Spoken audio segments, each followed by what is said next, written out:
ನಮಸ್ತೆ ರೈತ ಮಿತ್ರರೇ. ಈ ಪ್ಲಾಟಲ್ಲಿ ನಾವು ಲಾಸ್ಟ್ ನವಂಬರ್ ಡಿಸೆಂಬರಲ್ಲಿ ನಾವು ಗೊಬ್ಬರ ಕೊಟ್ಟಿದ್ದೀವಿ. ಪೊಟ್ಯಾಶ್, ಪ್ರಾಮ್ ಮತ್ತು ಸುಮಾರು ಒಂದು 300-400 ಗ್ರಾಮ್, 400-450 ಗ್ರಾಮ್ ಈ ಪ್ರಕಾರ ಕೊಟ್ಟಿದ್ದೀನಿ. ಅಂದಾಜು ಹೇಳ್ತಾ ಇದ್ದೀನಿ, ಎಕ್ಸಾಕ್ಟ್ ಕ್ಯಾಲ್ಕುಲೇಷನ್ ಮಾಡಿ ಕೊಟ್ಟಿದ್ವಿ. ಇವಾಗ ಆಲ್ರೆಡಿ ಹುಸಿ ಬರ್ತಾಯಿದೆ, 2-3 ಬರ್ತಾಯಿದೆ. ಈ ಕಡೆ ಗಿಡದಲ್ಲೂ ಕೂಡ ನಾವು ಒಂಬಳೆ ಹುಸಿ ಬರ್ತಾ ಇರುತ್ತೆ ನೋಡ್ಬೋದು. ಇವಾಗ ಈ ಸೀಸನಲ್ಲಿ ನಾವು ಇವಾಗ ಮಳೆಗಿಂತ ಮುಂಚೆ ಮುಂಗಾರಲ್ಲಿ ನಾವು ಇದಕ್ಕೆ ಕುರಿ ಗೊಬ್ಬರ ಕೊಡೋದು ತುಂಬ ಸೂಕ್ತ ಒಂದು ಪ್ರೋಸೆಸ್ಸು. ಅದ್ರ ಜೊತೆಗೆ ನ್ಯೂಟ್ರಿಷನ್ ಕೊಟ್ಟಿರಬೇಕು. ಮತ್ತು ನವಂಬರ್ ಡಿಸೆಂಬರ್ ಟೈಮಲ್ಲಿ ನಾವು ಇದಕ್ಕೆ ಗ್ರ್ಯಾನ್ಯುಲ್ ರೂಪದಲ್ಲಿ ಆರ್ಗ್ಯಾನಿಕ್ ಪೊಟ್ಯಾಶು, ಪ್ರಾಮು ಕೊಡೋದು ಉತ್ತಮ. ಇನ್ನೂ ಜಾಸ್ತಿ ಇದು ಒಂಬಳೆ ಬರೋ ತುಂಬ ಚಾನ್ಸ್ ಇದೆ. ಯಾಕಂತಂದರೆ ಇವಾಗ ಆಲ್ರೆಡಿ ಗಿಡ ಎಲ್ಲ ಒಂದು ಸ್ಟ್ರೆಂತಿಗೆ ಬಂದಿದೆ, ಗರಿ ಎಲ್ಲ ಚೆನ್ನಾಗಿ ಬಿಚ್ಕೊಳ್ತಾ ಇದೆ.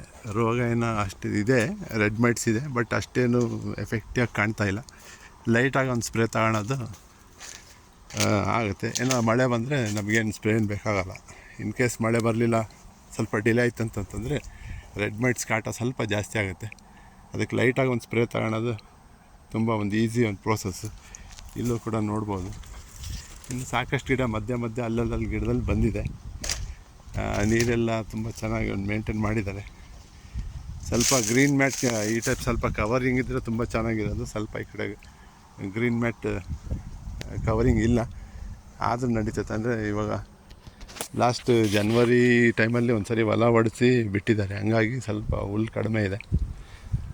ಇದಕ್ಕೇನು ಕಳೆನಾಶಕ ಮಾಡೋದೇನು ಬೇಕಾಗಲ್ಲ. ಈ ಟೈಪಾಗಿ ಲೈಟಾಗಿ ಹುಲ್ಲು ಮುಚ್ಕೊಂಡಿದ್ರೆ ಇದು ಡ್ಯೂ ಟು ಸನ್ ಬರ್ನ್ ಆಗಿ ಆಗಲ್ಲದು.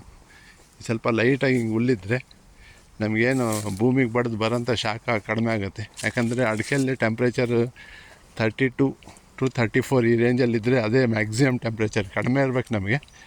ಮ್ಯಾಕ್ಸಿಮಮ್ ಅಂದರೆ 32-34 ಇದ್ದರೆ ಅದೇ ಮ್ಯಾಕ್ಸಿಮಮ್ ಆಗಿಬಿಡ್ತದೆ. ಮಿನಿಮಮಲ್ಲಿ ಇರ್ಬೇಕು ಯಾವಾಗ ನಮಗೆ 25-28 ಈ ರೇಂಜಲ್ಲಿದ್ದರೆ ತುಂಬ ಒಳ್ಳೆಯದು. ಸ್ವಲ್ಪ ಈ ಟೈಪಾಗಿ ಲೈಟಾಗಿ ಹುಲ್ಲಿದ್ರೆ ನಮಗೆ ಸ್ವಲ್ಪ ಬಿಸಿಲಿನ ಜಾಳ ಹೊಡೆಯೋದು ಸ್ವಲ್ಪ ಕಡಿಮೆ ಆಗುತ್ತೆ. ಲೈಟಾಗಿ ಹಿಂಗೆ ಹುಲ್ಲಿದ್ರೆ ನಡೀತದೆ. 1-2 ಗಟ್ಟಿ ಮಳೆ ಆದಾಗ ನಾವು ಹೊಲ ಹೊಡ್ಸ್ಕೊಳ್ಳೋದು ಸೂಕ್ತ. ಅದೇ ಟೈಮಿಗೆ ನಾವು ಕುರಿ ಗೊಬ್ಬರ ಕೊಡೋದು ಮುಂಗಾರಲ್ಲಿ ತುಂಬ ಒಳ್ಳೆಯದು. ಯಾಕಂತಂದರೆ ಆರ್ಗ್ಯಾನಿಕ್ ಫಾರ್ಮೇಡ್ ಮೆನ್ಯೂರಲ್ಲಿ ಸ್ವಲ್ಪ ಹೀಟ್ ಜಾಸ್ತಿ ಇರುತ್ತೆ, ಅದೆಲ್ಲ ಕಂಟ್ರೋಲ್ ಆಗುತ್ತೆ. ಯಾಕಂದರೆ ಡ್ಯೂ ಟು ರೇನ್ ಕಂಟಿನ್ಯೂಸ್ ಆಗಿ ಮಳೆ ಆಗೋದ್ರಿಂದ ಅಲ್ಲಿ ಡೈಲ್ಯೂಷನ್ ಆಗಿ ಈಸಿ ಆಗುತ್ತೆ. ಮತ್ತು ನವಂಬರ್ ಡಿಸೆಂಬರಲ್ಲಿ ನಾವು ಪೊಟ್ಯಾಶ್, ಪ್ರಾಮ್ ಮತ್ತು ಭೂಮಿ ಪವರ್ ಈ ಟೈಪಲ್ಲಿ ಅಥವಾ ಯಾವ್ದಾರ ಮೈಕ್ರೋ ನ್ಯೂಟ್ರಿಷನ್ ಗ್ರ್ಯಾನ್ಯುಲ್ಸ್ ಮಿಕ್ಸ್ ಮಾಡಿಕೊಡೋದು ಸೂಕ್ತ ಅಂತ ಹೇಳ್ತಾ ನನ್ನ ಮಾತು ಮುಗಿಸ್ತೀನಿ. ಧನ್ಯವಾದ.